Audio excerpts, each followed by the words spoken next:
He was just the janitor, the man everyone ignored. Cadets laughed behind his back, mocked his limp, called him Sarge Mop, until the day a legendary four-star general walked in, stopped mid-ceremony, and saluted him in front of the entire academy. What happened next left the room in absolute silence. You won't believe who this man really was.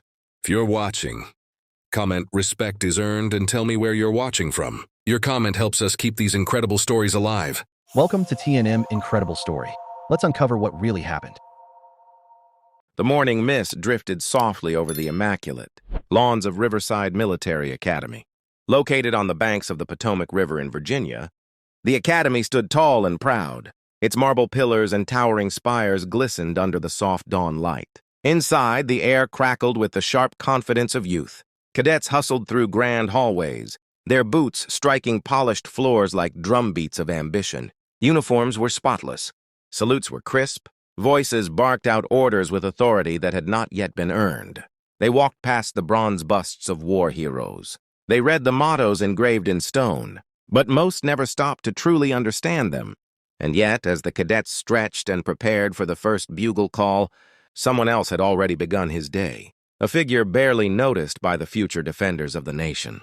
The old man in gray coveralls, moving quietly through the halls like a ghost they had never bothered to see. His name badge read only Mr. Thomas. No first name, no rank, no distinction. The brim of a worn Vietnam veteran's cap shielded his weathered face. Deep lines traced years of hard living and harder memories.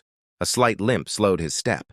Yet his broom glided rhythmically across the marble floors with the same discipline he had carried all his life. Cadets rushed by him daily.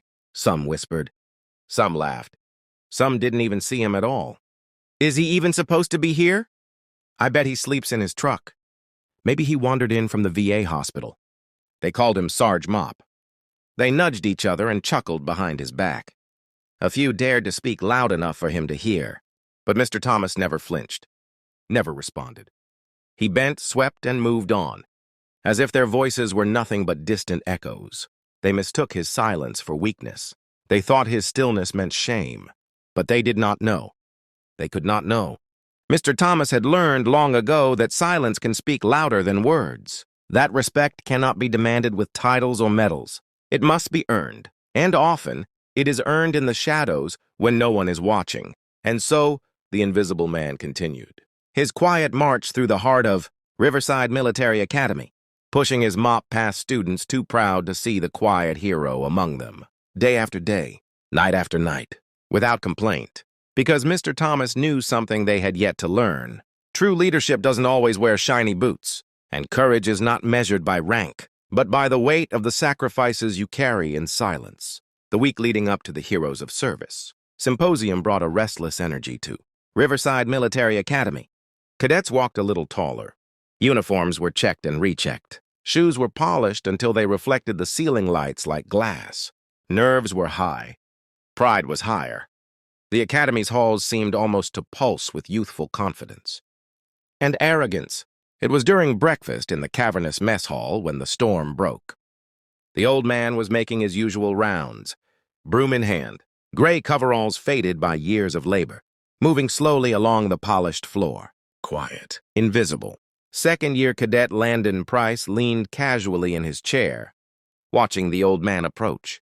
Landon was known for his perfect posture and sharper tongue, a southern drawl matched by a sharp sense of superiority.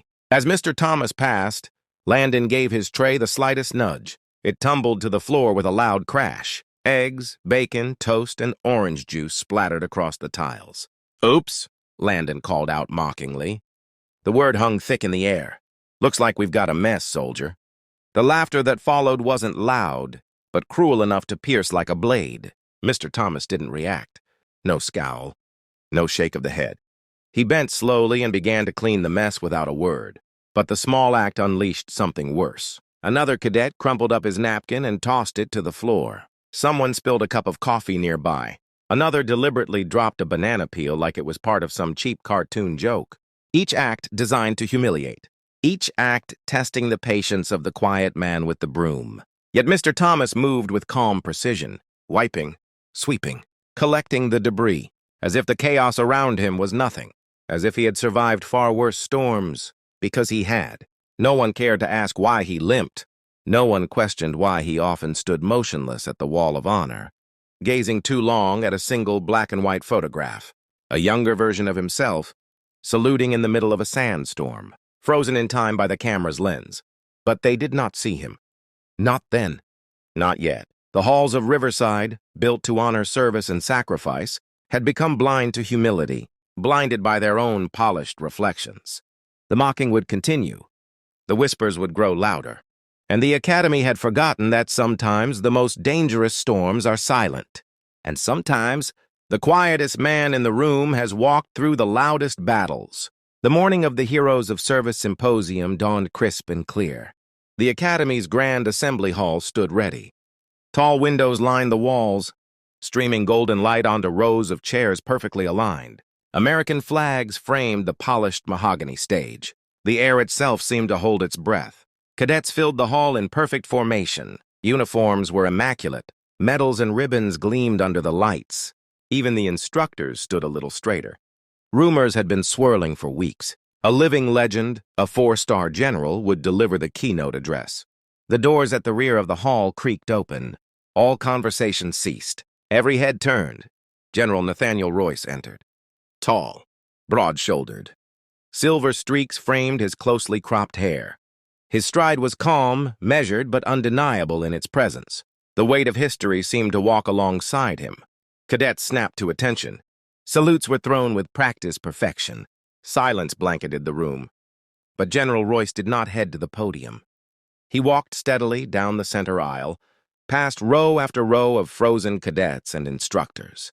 He walked past the brass, past the dignitaries, past the front row. He walked toward the side corridor, where one man stood quietly with a broom and cleaning cart. The old man in gray coveralls, the same man no one had noticed. The same man who had been mocked and ignored. General Royce stopped directly in front of him. The hall held its breath.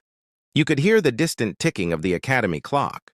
Then the general raised his hand and delivered a full, formal military salute. "Sir," the general said, his voice soft but clear, "it is an honor to finally meet you in person." Gasps rippled through the crowd. Mouths fell open. Cadets stared wide-eyed. The janitor, Mr. Thomas, hesitated. Then, without any theatrics, he returned the salute with the quiet confidence of a man who had done it 1,000 times in the field, where doing it wrong could have meant death. General Royce turned to the stunned audience. The weight of his words filled the room. "Before I begin," the general announced, "I want to recognize a man who saved my life and the lives of 213 other soldiers during Operation Iron Valor." Whispers spread like wildfire across the back rows. Operation Iron Valor, a mission thought to be myth, a mission few believed had ever existed. The general's voice grew steady. "You know him as the janitor. I know him as Commander David Thomas, one of the most brilliant and selfless leaders in American military history." The silence was complete. Shock, disbelief, respect. Every pair of eyes in the hall shifted. From the general to the man with the broom, the man they had dismissed, the man they had mocked, the man who had lived a life they could never begin to comprehend. The assembly hall stood frozen. The weight of the revelation sank heavy into every heart. Some cadets remained rigid, unable to move. Others sat down slowly, stunned. Second-year cadet Landon Price, the very one who had spilled the breakfast tray days earlier, looked pale. His breath caught. His throat tightened. The name Commander David Thomas echoed painfully in his mind. For years, the legend of Operation Iron Valor had been whispered in elite circles. Some said it had never happened. Others said no man could have led such a mission and survived. And yet, here he stood, in gray coveralls, pushing a broom in the very academy that taught future officers to value sacrifice and courage. Unseen. Unrecognized. Until now, General Royce's voice carried firm through the silent hall. His name isn't carved into any stone plaque. There are no buildings named after him. But every soldier he saved, every life brought home safely, is a legacy beyond any medal. The general paused, his eyes softening as he turned back toward Commander Thomas. "Sir, I've waited nearly 20 years to say this. You saved my life. You saved us all. And these cadets, these young men and women of our military's future, deserve to know the truth of who you really are. Commander Thomas stood tall yet humble. The years had bent his body, but never his spirit. He nodded slowly. "I will speak," he said, his voice quiet but unwavering. "Not for me, but for those who never made it home." The hall remained perfectly still. The atmosphere had shifted completely. The man they had once laughed at now commanded the room without effort, without rank, without the need for any stage or spotlight. "I have seen young men break under pressure," Commander Thomas began softly. "I have seen leaders fall, not because they lacked strength, but because they lacked humility." He scanned the crowd slowly. "I did not return home with pride in my chest, but with ghosts in my heart. I did not return to be honored. I returned to stay close to what I loved." There was not a sound, not a cough, not a shuffle. Even the instructors who had stood by silently dazed, before now shifted uncomfortably, realizing their own failure to step in, their own blindness to the quiet hero in their midst. I speak today for the soldiers whose names were never etched in stone, for the warriors whose courage was never captured in photographs, for the leaders whose greatest battles were fought long after the gunfire had ended. Several cadets wiped at their eyes. Others stared downward, guilt written plainly across their faces. Commander Thomas finished without fanfare. No applause requested, no grand final words. He simply stood there, a living embodiment of the lesson they would carry for the rest of their lives. A lesson in humility, a lesson in respect, a lesson in silent sacrifice. For a long moment, the Grand Assembly Hall remained absolutely still. The truth had left the cadets breathless. There were no orders, no drills, no protocols for this. Then quietly, second-year cadet Landon Price stood, the same cadet who had mocked the old man, the same cadet who had led the laughter. Landon's chest tightened. His voice trembled. But he forced himself to meet the gaze of Commander Thomas. "Sir," Landon said softly, "I am sorry. I didn't know. But that's no excuse." Commander Thomas gave him the smallest of nods. Not in anger, not even in forgiveness, but in silent acknowledgement, as if to say, "You've learned. Now carry it forward." Another cadet rose, then another, and another. Within seconds, the entire room stood. Instructors, staff, visiting dignitaries. 200 future officers stood shoulder to shoulder. No one clapped. No one cheered. Instead, they raised their right hands, and in perfect, solemn unison, they saluted. One by one, row by row, the highest form of military respect given in utter silence. General Royce stepped aside. He offered no words. This moment belonged to Commander Thomas alone, the man who had once been invisible, the man who had swept their floors and carried their burdens without complaint, the man who had lived a life of sacrifice in shadows. Commander Thomas stood still for a heartbeat longer. Then he turned slowly. With his old push broom in hand, he walked back down the long corridor. No music played, no cameras followed, just the soft sound of worn boots on polished tile, and a quiet legacy finally remembered. As the doors closed behind him, the narrator's voice whispered, "Respect is not about titles, not about uniforms, not about medals. It's about how you carry yourself when no one is watching, and how you treat those who carry the weight of sacrifice."